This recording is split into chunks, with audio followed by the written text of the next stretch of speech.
안녕하세요. 발달지원TV의 정경훈입니다. 장기화되는 코로나 시대에 우리 자녀들의 발달이 늦어지는 경우 많이 볼 수 있죠. 그리고 그 발달이 늦어지는 원인이 어디에 있으며 어떤 현상으로 나올까? 우리가 현상만을 놓고 본다면 언어 발달 지연이 대표적일 거고요. 두 번째로는 사회성 부족을 들 수 있을 겁니다. 그래서 우리가 이 언어가 지연되는 이유, 코로나와 언어 발달과 무슨 관계가 있을까? 이 부분 우리가 집중적으로 오늘 좀 이야기를 나눠보고요. 또 우리가 그걸 어떻게 하면 거기서 솔루션을 가지고 벗어날 수 있을까? 늦은 발달을 어떻게 하면 제자리에 올려놓을 수 있을까? 그 부분을 한번 살펴보도록 하겠습니다.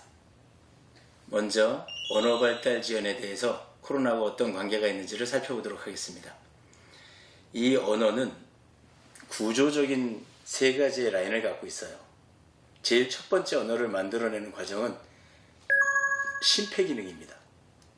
폐활량을 통해서 우리가 횡격막이 붙으면서 소리가 올라오고, 두 번째는 성대를 통과하며 목소리가 만들어지고, 세 번째는 입모양을 보면서 말의 정확도가 만들어집니다. 그런데 이 코로나 시대에는 첫째, 외출이 자제되면서 아이들이 바깥 활동이 급격히 줄어들었습니다. 뛰어놀지를 못하고, 그러니까 심폐기능이 보이지 않게 서서히 약화되는 그러한 모습, 발달을 해야 될 과정에 있는 아이들이 발달하지 못하면 언어를 힘차게 내뿜지를 못해요. 그래서 우리가 말을 할 때는 아빠 이렇게 말을 해야 되는데 아빠 이런 현상이 나타나고, 그 다음에 입모양을 봐야 안녕하세요 이렇게 입술이 움직이는 걸 보면서 우리는 언어를 배우는데, 그 입술을 마스크로 가려놓으니까 아이들이 정확한 언어를 귀로만 들었지 입술의 변화를 못 보기 때문에 정확한 언어 구사력이 떨어지도록 되어 있습니다. 그럼 우리가 이 언어 지연이 늦었다는 것은, 언어 지연이 발생했다는 것은 첫째, 심폐 기능을 올려야 됩니다. 그래서 이 코로나 시대에 외곽에 나가서 교회나 이런 곳에 가서 공기 좋은 데 가서 마스크를 벗고 아이가 뛰어야 됩니다. 뛰면서 그동안 약해졌던 심폐 기능을 올리고, 그리고 입술을 보고 말을 해야 되는데, 우리가 입술을 보고 하는 방법에는 기능성 마스크를 쓰는 방법도 있습니다. 입술이 보이도록. 그러나 더 좋은 방법은 마스크를 벗고 자녀들과 얘기를 하는 부모의 모습입니다. 왜냐하면 그곳에는 얼굴에 나타나는 작은 미세한 근육 활동들이 아이의 눈을 통해서 감정으로 전달이 됩니다. 그래서 우리 엄마가 화가 났다, 우리 엄마가 기쁘다, 우리 엄마가 삐졌다, 이런 것을 우리는 얼굴의 근육 운동을 보고 찾아내는데, 마스크로 가려놓기 때문에 이 아이들이 그 감정을 읽을 수 있는, 근육 활동을 읽을 수 있는 기능이 떨어지게 됩니다. 또 정확하게 표현하자면 기능은 갖고 있으나 외부 사람들이 다 그걸 마스크로 차단해 줬던 겁니다. 그래서 교육이 일어나지 않아요. 언어도 일종의 교육입니다. 그러면 우리가 보고 듣고, 그걸 보고 들은 걸 가지고 따라서 말하는 과정이 있어야 되는데, 그 말하는 과정에는 심폐기능, 성대기능, 그 다음에 입모양이었어요. 이 세 가지를 종합하려면 심폐기능은 뛰어야 되고, 그래서 아이들의 활동성을 지금 높여주셔야 되고, 그 다음에 부모님이 마스크를 벗고 얼굴에 나타나는 작은 미세 근육까지를 보여주시고 입술을 보여주셔야 되는데, 그 중에 가장 좋은 방법은 어머니들이 또는 엄마 아빠가 얼굴의 근육 운동 활동을 과격하게 해달라는 거예요. 뚜렷하게. 두 번째로 사회성 발달 부족에 대해서 우리가 한번 살펴보도록 하겠습니다. 이 사회성이라고 하면 우리가 크게 세 가지로 나눌 수가 있는데, 첫째는 말로, 언어를 가지고 소통하는 것을 사회성이라고 얘기하고, 둘째는 상대방의 어떤 행동에 대한 공동의 또는 부정적인, 긍정적인 그 액션을 나타내는 것을 우리가 사회성이라고 얘기할 수 있고, 세 번째는 같은 공동체로서의 놀이를 하는 것. 이거를 어린아이들에게는 사회성이라고 말할 수가 있습니다.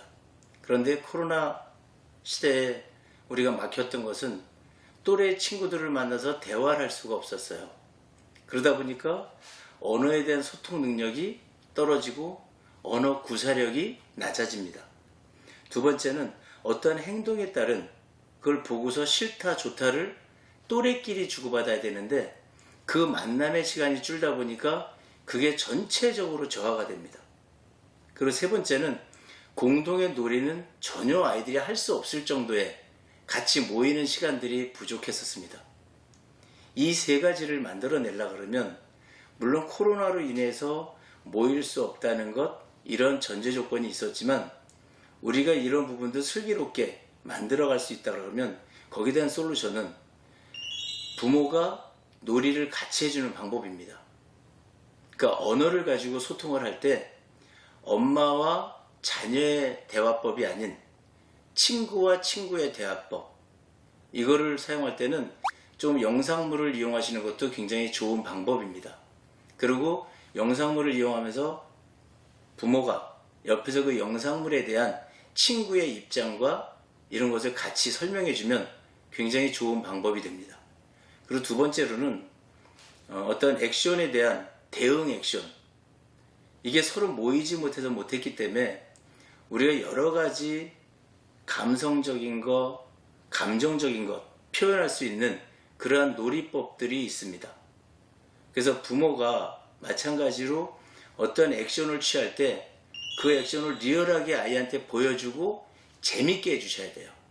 그래서 아동들이 자녀가 보며 웃고 까르르거리고 재밌어하고 이런 모습을 하면서 자기도 그 행동을 할 수 있도록 이건 가르치셔야 됩니다. 환경이 안 된다고 안 가르치면 나중에 그런 감정 표현을 못하는 미숙한 자녀가 되기 때문에 우리가 그런 부분은 부모들의 역할이 지금은 굉장히 중요하다고 생각을 해요. 그리고 세 번째 놀이에 대한 거는 또래끼리 여러 명이 놀이를 해야 됩니다.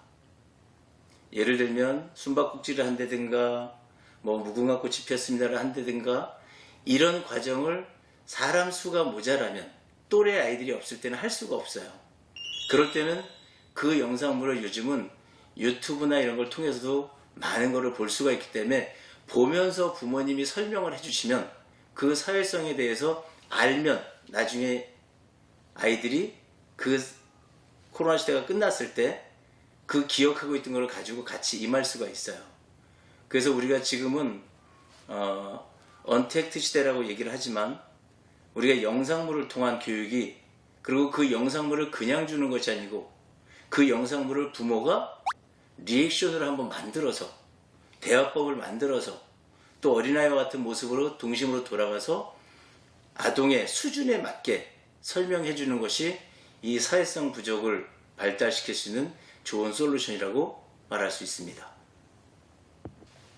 지금까지 코로나 시대에 발생할 수 있는 언어 발달 지연, 그 다음에 사회성 부족 현상에 대해서 알아보았습니다.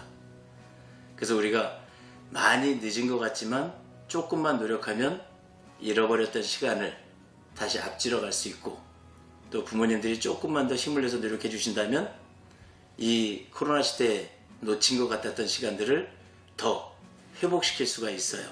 왜냐하면 발달지연 아동들의 특징이 하나 있습니다. 몸이 약하고 우리가 산만한 것 같아도 힘이 없어서 그래요. 그래서 많이 사실은 쉰 것도 있습니다.